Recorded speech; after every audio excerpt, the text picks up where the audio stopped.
right, Creed. For our recovery flow today, we have two movements. One's going to be touching on hip internal and external rotation, and the other movement will be touching on our ankle mobility. All right, so these are two great moves. If our lower body is lacking in any certain range of motion, this hip internal and external rotation is called a 90-90 stretch. All right, and so we'll start.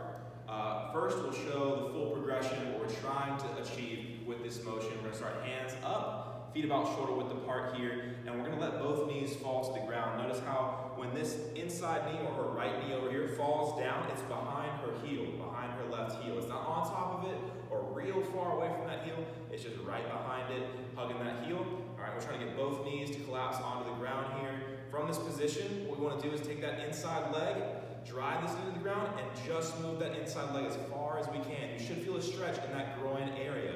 When that leg comes up as far as it can go, once it stops, and that range of motion is all we can get, we then follow with that opposite leg, driving both knees into the ground here, and then we open up the inside leg as far as we can. Once that range of motion stops, then we bring that opposite leg and follow in. All right, so that was 1 rep, 2 rep, 3 rep. So we're going to go essentially 5 and 5 each way. We want this motion to be extremely slow, all right, slow and controlled. Be very intentional with how we move our legs and our torso in this, all right? Notice how she doesn't have her hands on the ground right now. You may have tighter hips than Mandy right here, so that means we may need to place our hands behind us, all right? Our hands are going to help us. We can lean back a little bit. Being able to lean back helps that range of motion, and our hips open up a little bit more. But be very conscious about sitting tall, all right? Don't slouch forward or lean all the way back. We still want to have a nice proper spine stacked on top of each other and sitting as tall as we can, all right? Straight perpendicular with the floor. That's the goal here, to be able to take our hands off the floor at the end. But if we need to, place those hands behind you for some support and balance, and it'll be able to open those hips up a little bit more. So, like I said, 5 and 5 each way, 3 sets with this, all right? So rest in between, shake your legs out if you need to.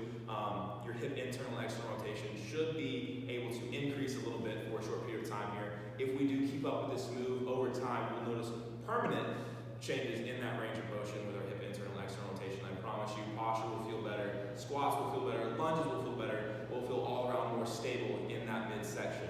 All right, so that's our hip movement for today. 90-90 stretch, that's what that was called. We'll move back and go into our ankle mobility here with this one. Same idea, we want 3 sets of each movement here, so 3 sets of this motion. This one's gonna be for about a 3 to 5 second hold though, all right, so we're holding here. Imagine this is a doorway, all right, so we're in the door right now. Here's the wall. You can do this on a door frame if you'd like to, placing one leg in the door and then having your hand on the wall here. What we're gonna do is come into a kneeling position, and we're gonna rock that knee forward. Make sure, this is the important part, make sure our heel doesn't leave the floor. All right, so if you have real tight ankles, you rock forward and your heel immediately comes off the ground, don't force that. Now we've missed the whole point of the movement. We want to make sure that heel stays flat on the ground, drive that knee forward, and once that heel feels like it's about to come off the ground, pause there, and now think about lifting those toes off the ground. The front part of your shin is just starting to feel a little bit of tension built up in there, all right? So we're holding 3 to 5 seconds, leaning into it, lifting the toes, 1, 2, 3, and then we pull back, relax. All right, so we're gonna have 6 to 8 reps, about 6 to 8 reps here on each leg, 3 total sets. So you'll accumulate anywhere from 18 to 24 reps on each side by the end of it. Remember the 3 to 5 second hold though. So we lean into it, knee goes over toe, the heel stays flat on the ground, lifting the toes. Once we get that stretch, trying to actively pull that foot up off the ground. Even though we're leaning into it, it's gonna increase that stretch on the backside of our ankle, and then after 3 to 5 seconds, we relax. All right, so those are our 2 movements today. Let us know if you have any questions in the Facebook group message. Other than that, have a great day, Creed.